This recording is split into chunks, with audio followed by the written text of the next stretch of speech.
What's up, guys? This is Jason back in the basement.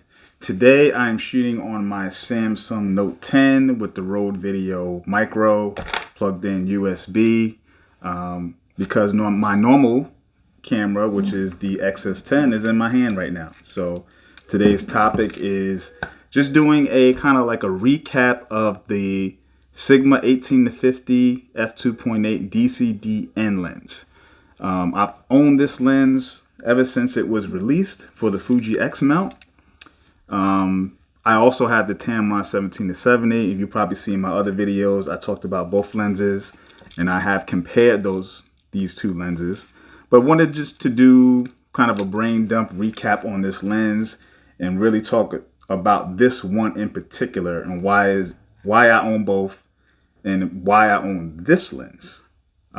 So Sigma 18-50, it is seated on the Fuji XS10, as you can see, which I think is a perfect match for this body, in particular because of the PASM dial and because this lens does not have an aperture ring.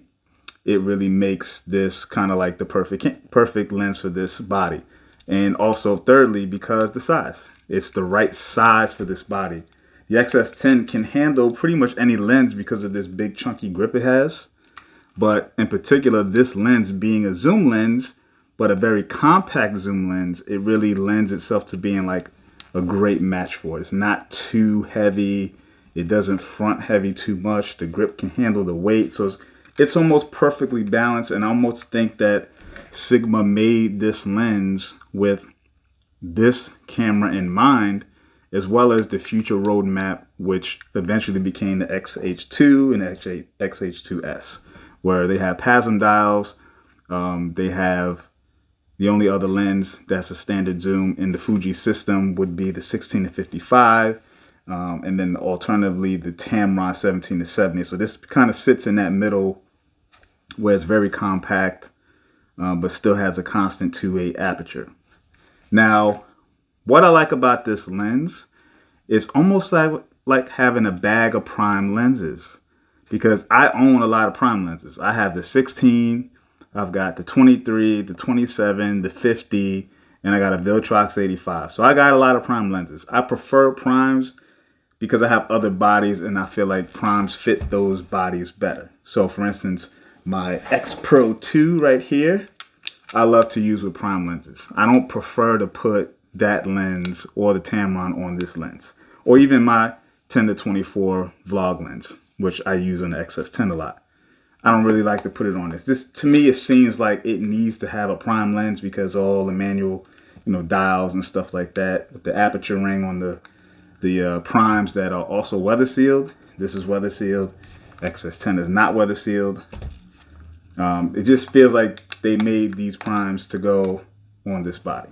And also the T series, which I also have. Have the XT2.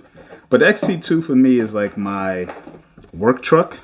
I use that primarily for events, and I will also put the 17-70 on there with a battery grip. So that's a whole different proposition. That's why I like to use that camera and that lens combo, because the battery grip adds size and it balances the Tamron lens that much better because of that. So I like it, to fit that, because it's a bigger setup, more quote unquote serious setup. And this is kind of like more your travel, street photography, personal enthusiast photography stuff. Although I will say I have done pro work. Whoop, that's my alarm going off. I have done pro work with the Sigma 18-50. I have done it, and on the XT2. So it begs the question for me personally is, why own both? Well, here's one reason why I bought both initially. My wife is my second shooter, and she hates to use prime lenses. She likes to use zooms. The Tamron 17-70 is not her lens. That's my lens, and I don't want her to use it. And so I figured the Sigma is a great lens in its own right for its size and for travel. And so it could also double as my second shooter's lens, which would be for her. And on this body for that matter. So she would use this because she's not used to the Fuji system. She's used to Canon. And so the PASM dial stuff would work better for her. And so this camera and lens combination is really where I would give her when it's time to do a second shooter job. And so it's kind of like my backup system. Whereas my main system is XT2, battery grip, Tamron 17-70. But anyway, getting back to my original point. This is like a bag of primes, because when I go on vacation, I like to have a wide and then either a normal or mild telephoto. So for example, I would take the 16-8 and the 27-8. So that would give me 24 and 40. And so I'd have a wide for indoors and I'd have my normal for pretty much everything else, right? Indoor, outdoor, general photography. What I see, I shoot it, right?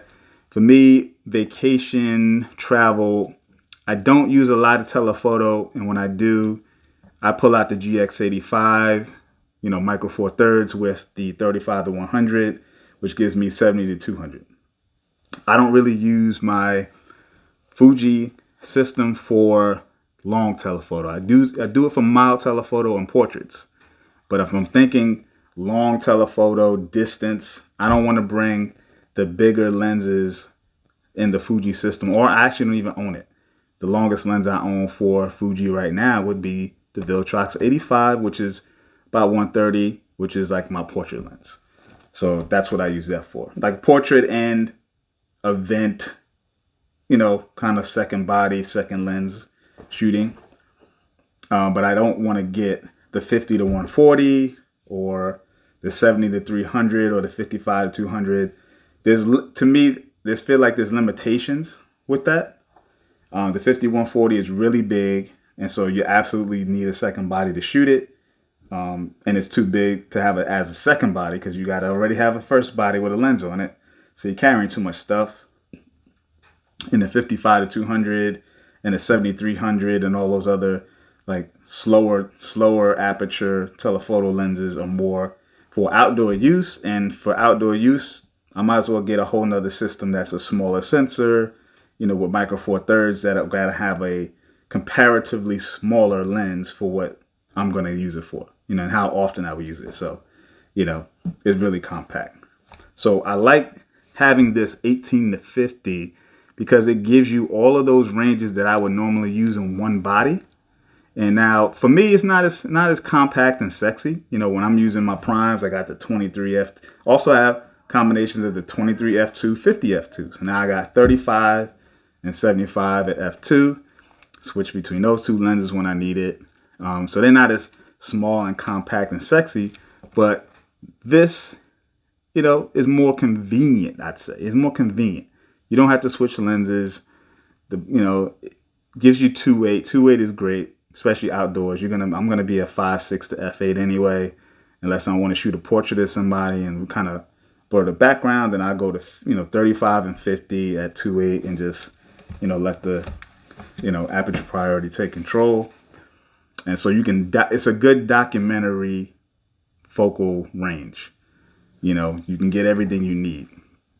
And so if you're looking for your first lens for Fuji that's not a prime and you just bought a body, I think this might be the lens to get because it kind of satisfies all of those needs in one lens.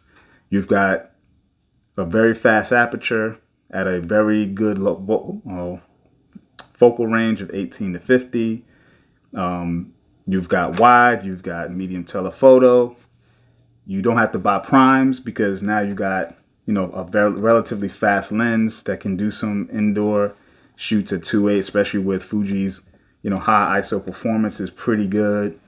And you got editing where you can kind of denoise things now. So you don't need anything, you don't really need anything faster than 2.8 for anything nowadays.